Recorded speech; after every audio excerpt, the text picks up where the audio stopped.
Resolution expressing the stance of the Senate in condemning recent public statements issued by the Embassy of the People's Republic of China concerning Philippine officials and institutions, and affirming the right of the Republic of the Philippines to assert its sovereign rights in accordance with international law. Right, Senator Francis Pangilinan is recognized. Thank you, Mr. President. Thank you, Majority Leader. Thank you, dear colleagues. Before we begin our sponsorship, we would like to thank the good Minority Leader for his earlier manifestation. And we too share in the earlier manifestation of the Senate President that given the controversies behind this resolution, we have no objection as to allowing our colleagues time to interpolate or perhaps even bring the matter to a Senate hearing after we have sponsored it and before adopting it, Mr. President. Mr. President, dear colleagues, it is my honor to sponsor and principally author proposed Senate Resolution number 256, together with Senate President Tito Soto, Vicente Soto III, Senate Pro Tempore Ping Lacson, Majority Leader Mig Zubiri, Senators Erwin and Rafi Tulfo, Risa Hontiveros, Win Gatchalian, Loren Legarda, J.V. Ejercito, Bam Aquino, Jinggoy Estrada, Lito Lapid, Camille, and Mark Villar. May we also place on record that while they have affixed their signatures to this resolution, this does not mean that those who did not affix their signatures are objecting to this resolution. Precisely why, ultimately, in the end, it is when we move to call for a vote on this resolution that there we will determine who among our colleagues will support it or not. Introducing this measure does not mean that those who did not introduce this measure are opposed to this measure. Just for the record, Mr. President. Mr. President, dear colleagues, our Constitution mandates us to protect the Republic's sovereignty, territorial integrity, political independence, and dignity. In fulfilling this mandate, when we senators, representatives, the Coast Guard, or any public official who swore an oath speak on the West Philippine Sea and on the arbitral award, we are not merely expressing our opinions. We are carrying out our solemn duty to uphold and defend the Constitution, to defend the nation, and uphold the rule of law. Recently, an official of the Chinese embassy issued public statements in undiplomatic and disrespectful language, directly attacking incumbent members of Congress, including myself, for positions we took in defense of Philippine sovereignty and maritime rights. We took because we were upholding and defending the Constitution. The statements crossed the line from legitimate expression of a foreign state's views into interference in our domestic democratic debate.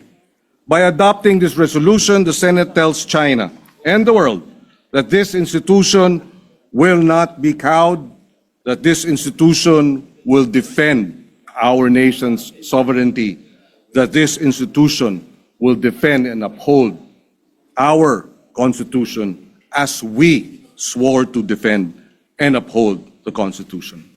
That we stand as one in saying, no foreign mission may dictate what Filipino senators or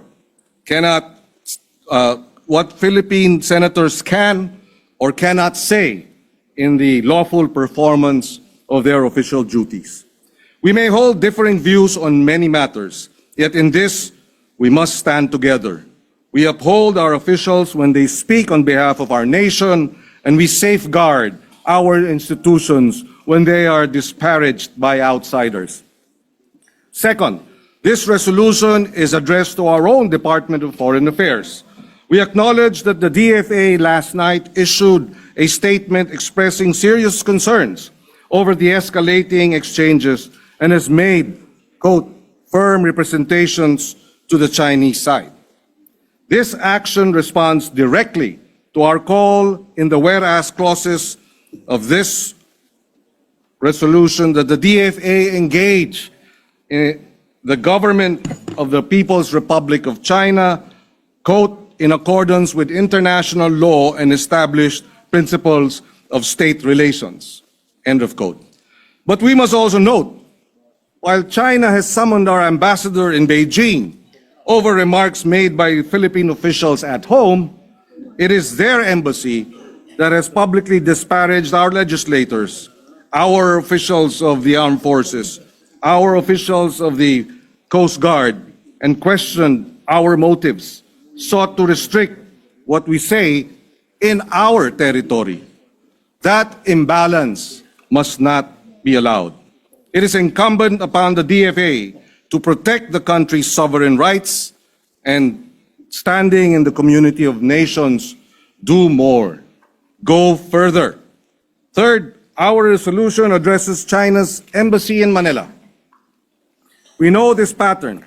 The harsh public statements against Philippine officials are part of a wider strategy to harass and to intimidate those who defend our maritime rights, to discredit our legal victory before the arbitral tribunal under UNCLOS, and to reverse the reality that their 9-dash line claim an absurd position of claiming 90% of the West Philippine Sea and the South China Sea, or 500,000 square kilometers of our exclusive economic zone.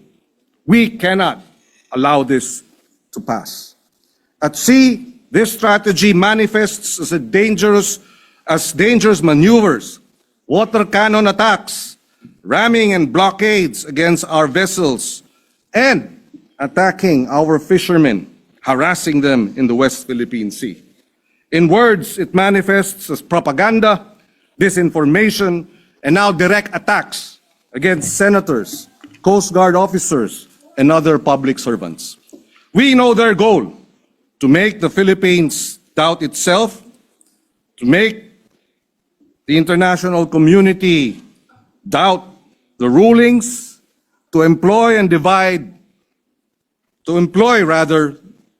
divide and rule strategy by dividing our people and making our people fearful, and to pressure us into accepting so-called arrangements that quietly erode what we lawfully possess.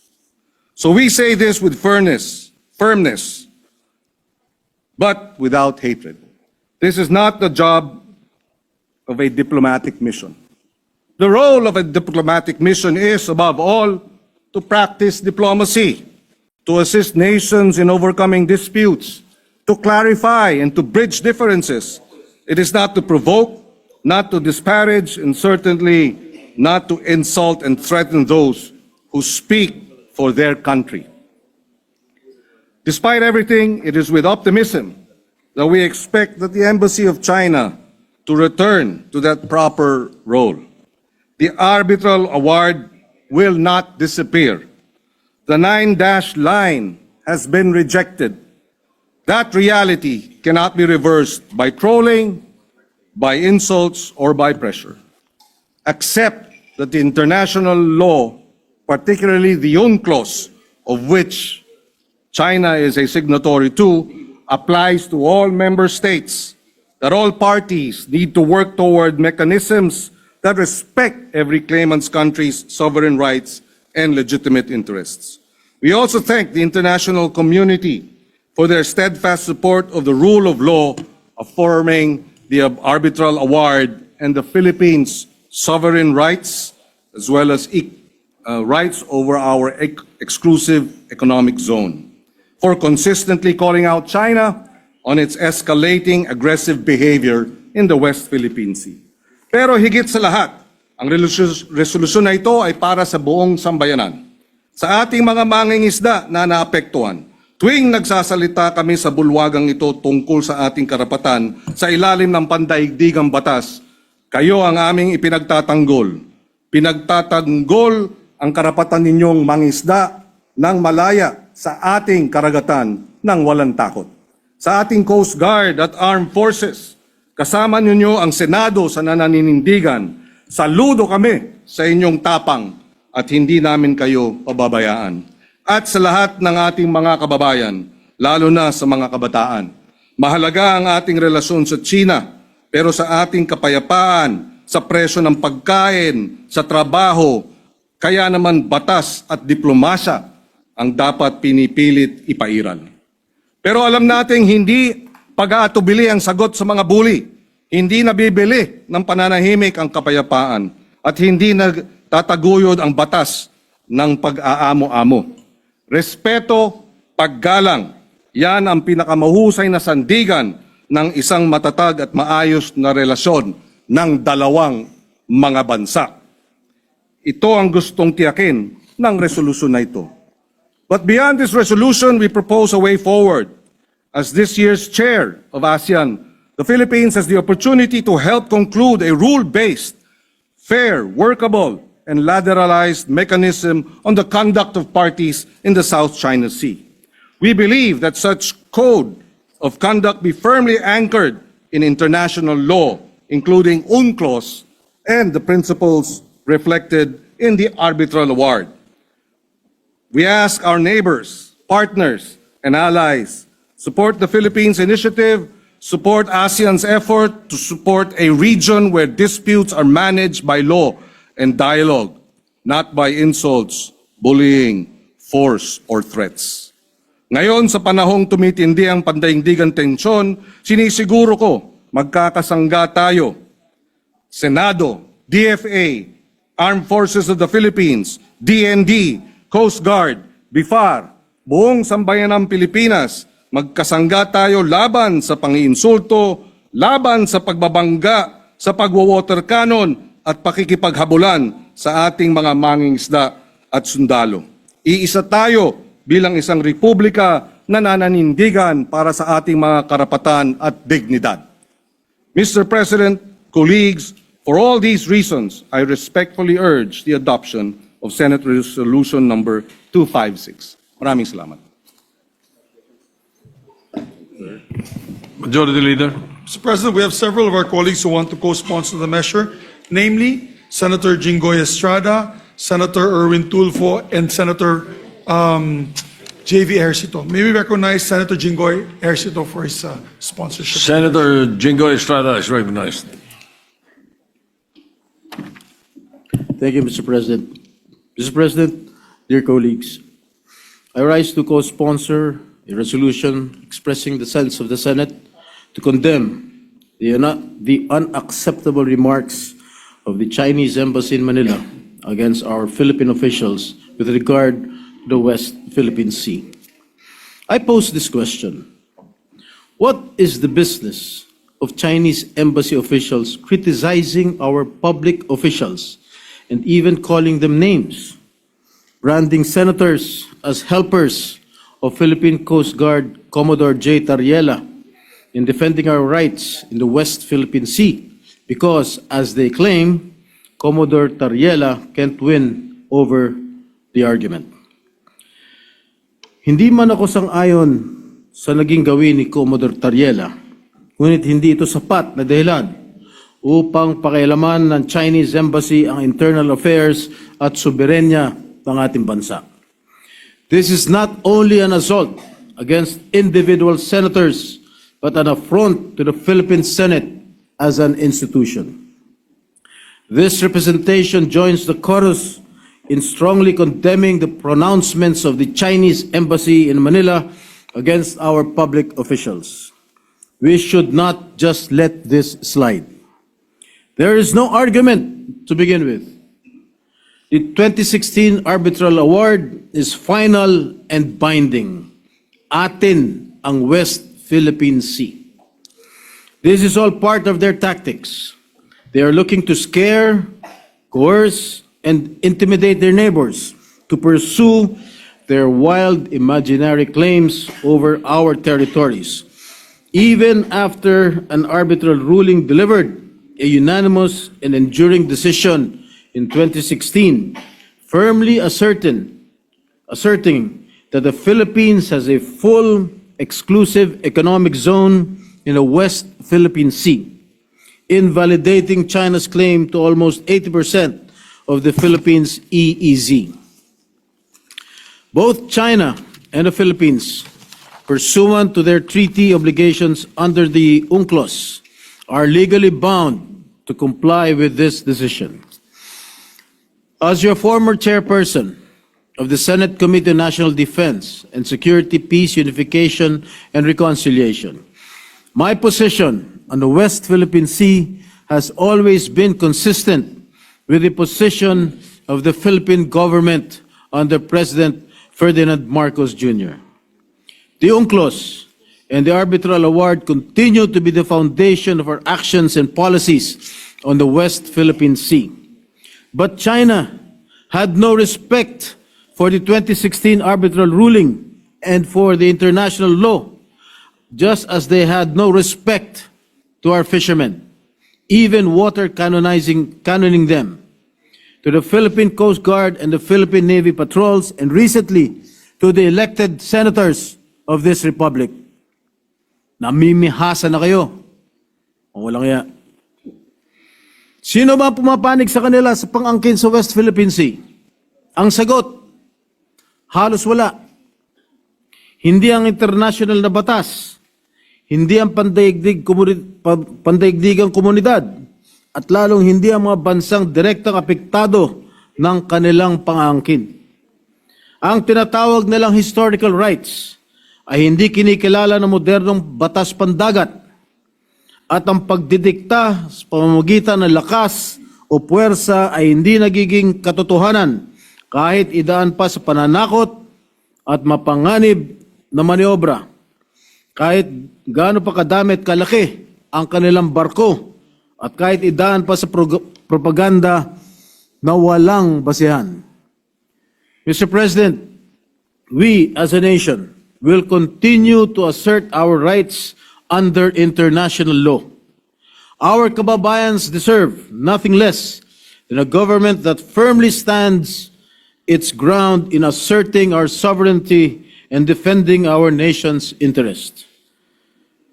Mr. President, I repeat, atin ang West Philippine Sea. Maraming salamat po. Thank you, Majority Leader. Next to sponsor, Mr. President, is our distinguished colleague, Senator Erwin Tulfo. Senator Erwin Tulfo is recognized to co-sponsor. Thank you, Mr. President. Mr. President, I rise to co-sponsor Senate Resolution Number 256, condemning the recent public statements issued by the Embassy of the People's Republic of China, directed against Philippine officials and institutions. The question now, Mr. President, is bawal na po bang kondinahin natin ang mga pahayag ng China laban sa ating mga opisyal at mga pinagagawa nito sa ating teritoryo? Isa lang po ang tanong, bawal na po ba? Kasi sa huli ko pong basa ayon po sa ating konstitusyon, ay meron po tayong kalayaan sa pagpapahayag. There is freedom of speech, Mr. President. And I also want to remind not only the Embassy of China, but other diplomatic missions as well in our country, that in the Vienna Convention of Diplomatic Relations of 1961, it clearly states one of the functions of a diplomatic mission includes promoting friendly relations between the sending state and the receiving state, tayo po yun, and the developing their economic, cultural, and scientific relations. A diplomatic agent shall enjoy immunity from criminal of the receiving state, immunity from criminal cases of the receiving state.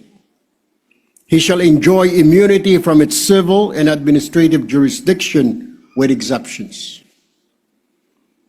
Without prejudice, though, to their privileges and immunity, it is the duty of all persons enjoying such privileges and immunities to respect laws and regulations of the receiving state.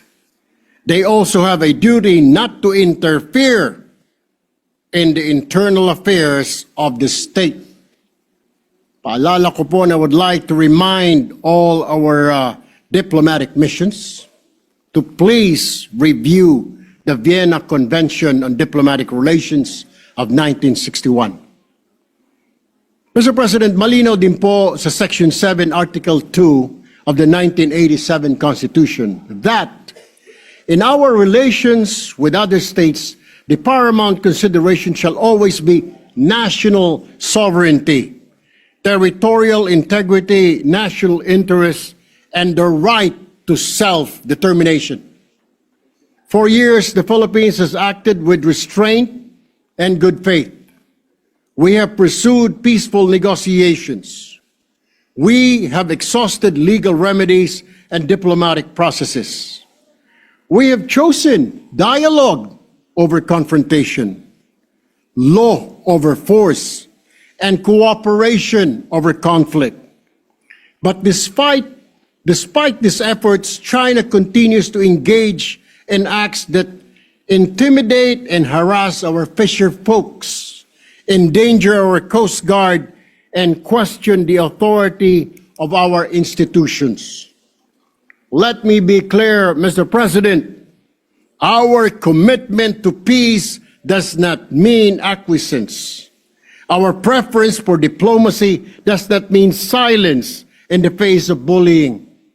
We will not tolerate statements or actions that demean our officials, undermine our sovereignty, or erode our national dignity. There comes a time when a nation must speak with clarity and firmness. And that time is now, Mr. President. It is time to stand for our country, to defend our people, and to assert peacefully but firmly that the Philippines will not be treated as less than an equal. For this reason, I fully and unequivocally support this resolution. Maraming salamat po, Ginoong Pangulo. Next to co-sponsor the measure, Mr. President, Yes. is Senator J.V. Estrada. Be recognized. Senator J.B. Estrada is recognized. Mr. President, my dear colleagues, good afternoon. Tinuturing ko pong pagtaguyod ng aking sinumpang tungkulin sa ating konstitusyon at sa minamahal nating bayan bilang halal na senador ng Republika ng Pilipinas ang pagtindig at pagsuporta sa proposed Senate Resolution number 256. Mr. President, let me reiterate my position yesterday. Hindi po tayo magpipikit mata at magbibingi-bingihan at lalong hindi po mali ang tumindig para sa interes ng Pilipinas at soberenya ng ating bansa. For the record, dear colleagues, we also want to find a way to restore our relationship and extend once more the hand of friendship to the People's Republic of China. We recognize that this relationship runs deep, not just between our two governments, but between our two peoples. However, any effort to repair and restore this relationship must be rooted in mutual respect as equals, as sovereign members of the community of nations. Mr. President, siguro po hindi nakakatuwa na marinig sa Chinese Embassy officials, sa bagong katatalaga pala na ambassador, ang mga salitang hindi magaganda sa ating mga mismong opisyal na tayo po ang host country. Kung ganito po ay dapat siguro ay hindi pa naman natin idideklara person ng grata, pero kung ganito ay sana'y palitan po siya dahil hindi nakakatulong sa tensyonado ng sitwasyon ng ating bansa. Ang ambassador sana po ay dinadaan sa diplomasya para maayos, maging maganda ang relasyon ng China at Pilipinas. Pero kung ganito po, ang pag-uugali at karakter ng bagong ambassador ay hindi po makakatulong sa relasyon ng China at Pilipinas. Mr. President, the arbitral award that was hard-won under the legal framework of the United Nations Convention on the Law of the Sea, or UNCLOS, is a fact that international law that no amount of coercion or distortion can erase. And our friends from the People's Republic must come to understand that asserting our rights as a sovereign nation is not provocation, nor is it a duty that will shirk from even in the face of forceful intimidation. Tinataguyod po natin ito para sa mga mangingisdang Pilipino na halos araw-araw hinaharap ang pananakot ng pambobomba ng tubig ng mga dambuhalang barko ng mga dayuhan para lamang makapangisda sa sarili nating karagatan. Para din po ito sa ating po mga Coast Guard na binubuli ng mga mas malalaking barko mula sa China. Kasama po ninyo ang representasyong ito at ang inyong Senado sa matatag na pagtindig para sa bandila, para sa bayan. Dahil ang sa Pilipinas ay sa Pilipinas at hindi natin kailanman isusuko ang ating kasarilan. Maraming salamat po, Ginoong Pangulo. Mr. President, Majority Leader. we have two other colleagues. Senator Raffy Tulfo would like to insert for the record his sponsorship of the measure, as well as Senator Lauren Legarda. Both will insert to the record. Senator Raffy Tulfo and Senator Lauren Legarda. Lauren Legarda. Yes, Mr. President. All right, so inserted into the records. And we'd like to recognize our distinguished Deputy Majority Floor Leader, Senator Risa Hontiveros, to also give a manifestation. Senator Risa Hontiveros is recognized. Thank you. Salamat po, Mr. President. By way of a very brief co-sponsorship and more of a manifestation, gusto ko lang pong i-bring sa atensyon ng lahat ng mga kasama dito sa Senado na nung oras na 3:22 p.m. ngayong hapon, 22 minutes lamang mula nung binuksan natin ang ating sesyon at posibleng bago pa ispinonsor ng Ginoo mula sa Pampanga, Senator Kiko, ang ating sense of the Senate na resolution, may post na naman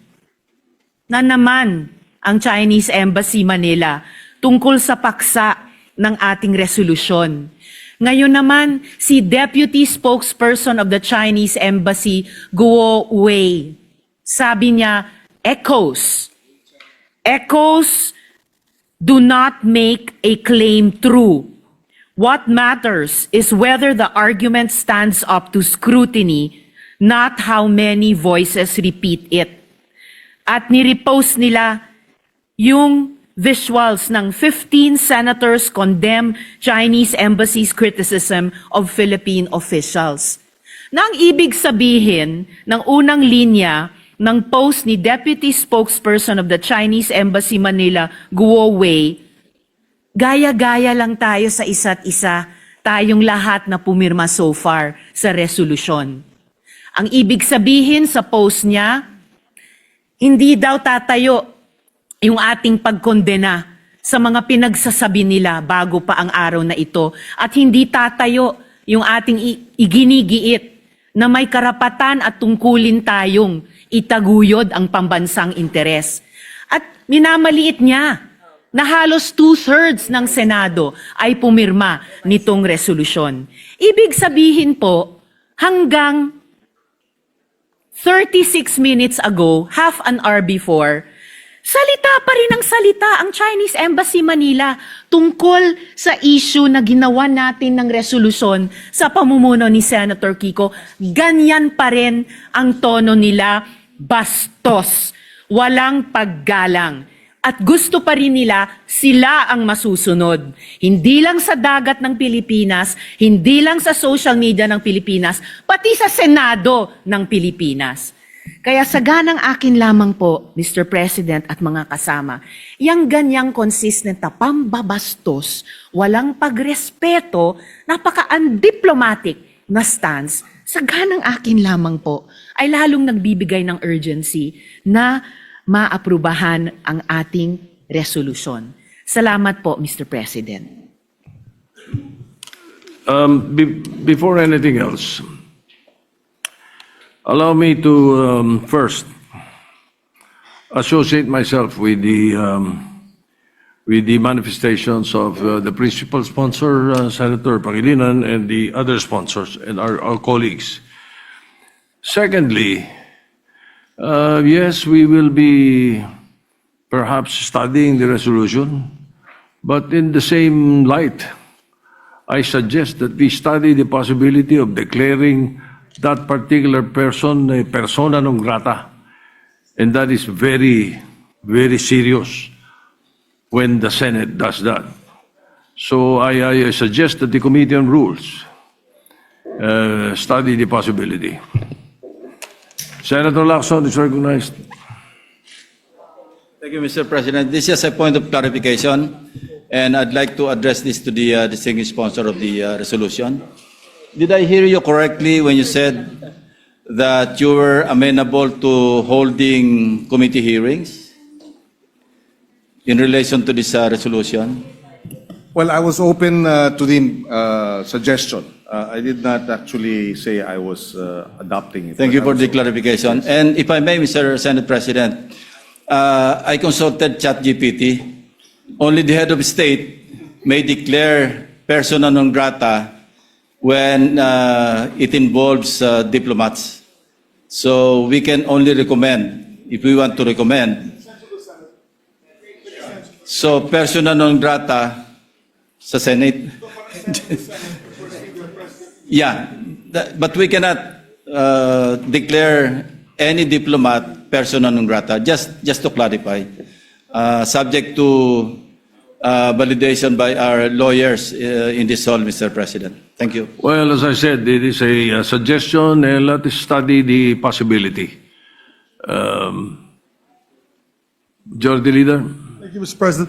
Mr. President, before we suspend consideration of the matter, I just also want to put my opinion on the matter. I fully support the resolution of Senator Kiko and the 14 others who signed this resolution.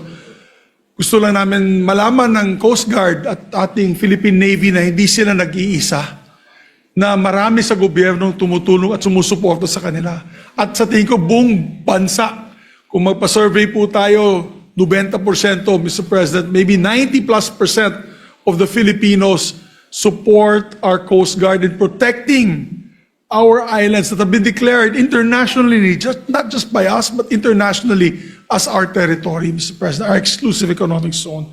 So when I was Senate President, I echo the same voice as my colleagues here today. I just want to add that voice, that very loud voice, condemning all these acts being done to our Coast Guard and our Navy in the West Philippine Sea. And the fishermen, lalong-lalo na po, hirap na hirap ang ating mangingisda dito sa pangyayaring ito. So we support the resolution, we support our colleagues, we support our men and women in the field, in the oceans, defending our national sovereignty, Mr. President. So maraming salamat sa sponsors, Senator Kiko and all those who co-sponsored. But to give our other colleagues a chance to read and study the resolution, let's limit it possibly, Mr. President, with the permission of the body, on discussions on the floor. Let's just do debates and interpellations. No need to bring it up to a committee hearing and then we'll have an extended firefight in the committees, the committee level. I think the debate can actually be done on the floor. Let us discuss the positions on the floor, Mr. President. And then let us debate amongst ourselves what is the best course forward for our people and for our sovereignty, Mr. President. And therefore, to allow our colleagues maybe some time to study the measure, I move that we suspend temporarily the consideration of PS Resolution 256 that we can take up on another day, maybe tomorrow, and start the debate, Mr. President. And let's act on it the soonest para pakita natin po sa taong bayan ng Senado ay nag-iisa, nagkakaisa para sa soberanya ng ating bansa. Yes, Maraming salamat, sir. I think 24 hours is good enough for us to study the measure. Senator Pangilinan is Yes, just a recognized. very brief manifestation. Mr. President, if after studying the proposal of the Senate President and that the Senate Majority Leader deems it necessary to file a Senate resolution expressing the sense of the Senate that the President should declare the deputy spokesperson as persona non grata, we will support the measure, Mr. President. Thank you. Thank you, Senator Pangilinan. Majority Leader, yes, the motion is to suspend Yes, consideration. Mr. President. All right, any objection? Hearing none. Consideration is suspended. Thank you, Mr. President.